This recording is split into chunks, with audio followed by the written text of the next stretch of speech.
บรรยากาศโค้งการประกวด Face of Lao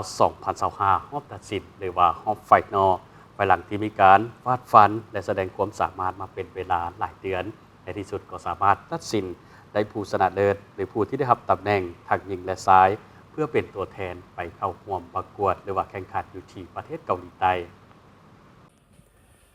หลังจากที่บรรดาผู้เข้าประกวดได้ร่วมเฮ็ดกิจกรรมถ่ายแบบแสดงความสามารถโชว์ความคิดสร้างสรรค์และพัฒนาผ่านการเก็บตัวร่วมกับโครงการมาหลายเดือน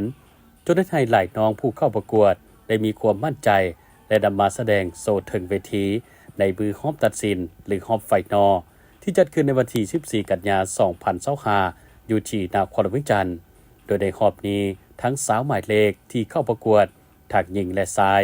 ไม่ได้ย่างโซถึงเวทีให้บรรดาคณะกรรมการและแขกกิตติมศักดิ์รวมไปถึงกองเชียร์ได้ขับสมและเห็นถึงความสามารถมาในหลายรูปแบบผ่านสุดที่สวมใส่จากห้องเสื้อและผู้ที่ให้การสนับสนุนจนสามารถเรียกเสียงฮองจากกองเชียร์อย่างคึกคืนมวลซืนก่อนจะนำไปสู่การลงคะแนนและตัดสินเอาผู้ชนะเลิศหรือ The Winner Face of Lao 2025ทั้ง2คนประกอบมี FOL สูตร2เท่าอินทรีเหลืองวิหารหรือ C และ FOL 15นางจินดาจันมุนีหรือเมได้รับตำแหน่งเป็น The Winner Face of Lao 2025และทั้งเป็นตัวแทนนายแบบและนางแบบจากประเทศลาวไปเข้าร่วมแข่งขันในเวทีเอเชียโมเดลเฟสติวัลที่ประเทศเกาหลีใต้ซึ่งท่านนางตอดลีนาผู้อำนวยการโครงการประกวด Face of Lao ได้ให้สัมภาษณ์ว่าโครงการ Face of Lao แม้นเป็นโครงการที่คัดเลือกเอาผู้ที่มีความมั่นใจตั้งใจอยากเข้าร่วมโครงการประกวดและมีความพร้อมที่จะเป็นตัวแทนประเทศไปประกวดในเวทีระดับนานาชาติโดยกำหนดเงื่อนไขของผู้เข้าประกวดสำหรับผู้ที่มีอายุ 18-28 ปีเป็นเพศชายเพศหญิงโดยกำเนิดถือสัญชาติลาวโดยนายแบบแม้นมีส่วนสูง175 ซมขึ้นไปและนางแบบแม้นกำหนดเอาผู้ที่มีส่วนสูง165 ซมขึ้นไปมื้อนี้เนาะตอนทั้งดีใจแล้วก็ทั้งเสียใจได้ดีใจที่ว่าเฮาก็ได้ผู้ชนะเลิศแล้วเนาะแต่ก็แม่นต้องกันยังแบบรู้สึกถึงน้องๆทั้ง18คนนะใจแท้นะขั้นตอนเนาะก็อยากเอาไปเบิดทั้ง20คนเลยบ่ต้องมานั่งเลือกนะเฮาก็แต่ว่าคือว่าอะไรเป็นการแข่งขันเนาะแล้วก็ดีใจที่มื้อนี้เฮาได้ผู้ชนะเลิศแล้วแต่ว่าภารกิจของเฮายังต้องดำเนินอยู่แต่ว่าอีกทั้ง18คนเนาะแล้วก็อยากเป็นกำลังใจให้กับทุกๆคนเพราะว่าตอนนี้มันแค่จุดเริ่มต้นเฮายังมีโอกาสในหลายๆอย่างต่อไปแล้วก็บางอนาคตต่อไปเฮาจะได้เห็นหน้ากับเจ้าอีกสำหรับปีนี้เนาะอยู่ทั้งเกาหลีโดยเฉพาะครบรอบ20 ปีเนาะก็คือเฮาอยากยกบทบาทของวงการนางแบบของบ้านเฮาให้เป็นที่ประจักษ์ตานะสำหรับตอนนี้แมนต้องการชิติวเข้มกับเจ้าเนาะในเรื่องของการไปร่วมกิจกรรมเพราะว่าคนบ้านเฮาไม่ก็สิมีเรื่องความสูงแดอาจจะมีความท่อมโตแดมันอาจจะเป็นอุปสรรคอันนึงที่เฮาอาจจะแสดงออกบ่ได้เต็มที่ซึ่งว่าก็คาดหวังไว้มาเฮาสิไปโละสิ่งเหล่านั้นเพื่อให้กับเจ้ามีความกล้าแสดงออกแล้วก็เต็มที่ให้หลายกว่านี้เนาะบ่ได้หมายความว่าน้องๆที่เป็นอยู่บ่ดีได้แต่เฮาคือบางเฮายังสามารถดีได้อีกเฮาก็เลยคือบางอันนี้เป็นสิ่งความคาดหวังของเฮาที่เฮาจะพยายามปั้นเนาะนางแบบหรือว่า The Winner ของเฮาให้สุดความสามารถของกับเจ้าที่จะเป็นได้อันนี้เฮาบ่กล้าเว้าเนาะแต่ว่าแต่ละปีนะเฮาก็ยังภูมิใจและก็ดีใจที่ส่งน้องๆทุกคนไปเพราะว่าสิเกิดอย่างอื่นก็ยาเฮาเป็นกำลังใจให้คนของเฮาเสมออยู่แล้วเนาะแต่มาแน่นอนว่าเฮาก็คาดหวังถ้าหากว่าตอนนี้เราคาดหวังใ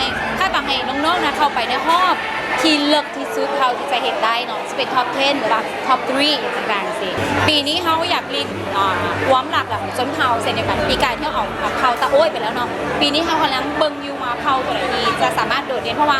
ในเรื่องของเก้าผมเบียงแทนเขาหัวเป็นเอกลักษณ์ของบ้านเฮาอยู่แล้วแต่ตอนนี้เขาอยากยกสู่ความหลากหลายตัวดีไซเนอร์บ้านเฮานะก็เอาเรื่องแทนแท้ที่เป็นเอกลักษณ์บ้านเฮามาลีดหลายแล้วนะเขาก็เรื่องของสภาเขาอยากเอาตัวนี้นะออกไปตามประเทศหลายๆคนได้เห็นหลายคน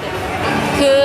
ตอนนี้เนาะตอนน้ำยังผู้บุญคุณกับสปอนเซอร์ทุกเจ้าที่ให้การสนับสนุนเนาะตั้งแต่สปอนเซอร์ใหญ่ๆจนมาฮอสปอนเซอร์น้อยๆแม้กระทั่งเพลงหนึ่งเอาสุดหนึ่งให้เอาใส่แต่งหน้าคนหนึ่งนะเขาก็ยังรู้สึกพอใจเพราะว่าโครงการนี้นะมันโคได้แมนโครงการของตัวคนเดียวมันเป็นโครงการที่เขาอยากเห็นให้เป็ดส่ ส่วนหนึ่งของสังคมแล้วก็เกิดประโยชน์ให้กับวัยหนุ่มแล้วหลายๆคนซึ่งว่าเขาต้องได้อาศัยสปอนเซอร์หรือว่าหลายๆภาคส่วนที่ว่าโซยภาคดันไปด้วยกันเนาะโมดังนั้นนะโครงการเขานะจะบ่สามารถเติบใหญ่ได้หลายขนาดนี้จนมามื้อนี้นะเขาก็ยังรู้สึกขอบใจแล้วเขากับพยายามบอกแล้วก็รีพอร์ตอย่างต่างๆว่าเขาเฮ็ดทันใดออกไปซินะและอันใดที่ว่าเขารู้สึกว่าเขายังสามารถเฮ็ดได้คือเขาก็จะพยายามพัฒนาให้หลายขึ้นเนาะจนว่าเดี๋ยวนี้เขารู้สึกขอบใจแล้วขอบใจทุกคนเลยไม่กระทั่งผู้เบิ่งแล้วก็ขอบใจเนาะสำหรับสองน้องตัวแทนทางหญิงและชายที่ได้รับตำแหน่งใหม่เป็น Face of Lao 2025ก็ได้ให้สัมภาษณ์ถึงความรู้สึกดีใจและโล่งใจในเวลาเดียวกัน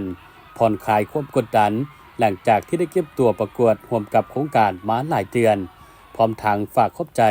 กองสมกองเสียและผู้ที่ซัพพอร์ตจนเฮ็ดให้มีผลสำเร็จในมื้อนี้สวัสดีพวกเรา Face of Lao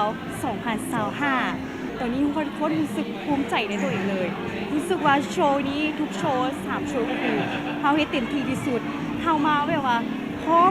ด้วยอย่างพลังงานพร้อมด้วย energy รู้สึกว่าภูมิใจตัวเองทุกคนเลยรู้สึกโล่งใจในที่สุดตัวเองก็เฮ็ดได้พวกน้องเก็บตัวที่ไหนในการไปเกาหลีว่ะพวกน้องแน่นอนพวกน้องต้องให้เกี่ยมกายเกี่ยมใจเพื่อจะไปต่อสู้กับ Face of Asia ก็คือมีหลายประเทศมีหลากหลายเชื้อชาติซึ่งในนั้นมีจะเฮ็ดติดทีที่สุดและพอทั้งกายพอทั้งใจที่จะเอา Face เป็น Face of Asia ย้อนอย่างจึงเลือกเข้ามาประกวดในโครงการ Face of Lao ซึ่งตัวน้องเองน้องเป็นคนที่มักในการเดินแบบรู้สึกว่าตัวเองมีแบบว่าสปิริตในการเดินแบบมีเฟอร์ฟอร์แมนซ์ก็คือแต่ละปีน้องจะไปเข้าความลาวแฟชั่นวีคเนาะก็คือจะเป็นพื้นฐานให้น้องอยู่แล้วน้องก็รู้สึกว่าตัวเองสามารถเฮ็ดได้ดีกว่านี้สามารถไปไกลกว่านี้น้องก็เลยเข้ามาประกวด Face of Lao และก็เป็น The Winner 2025ให้เกียรติเข้าร่วมรับชมและมอบของขวัญรางวัลในงานครั้งนี้มีทานนางมีนาศรีวิไล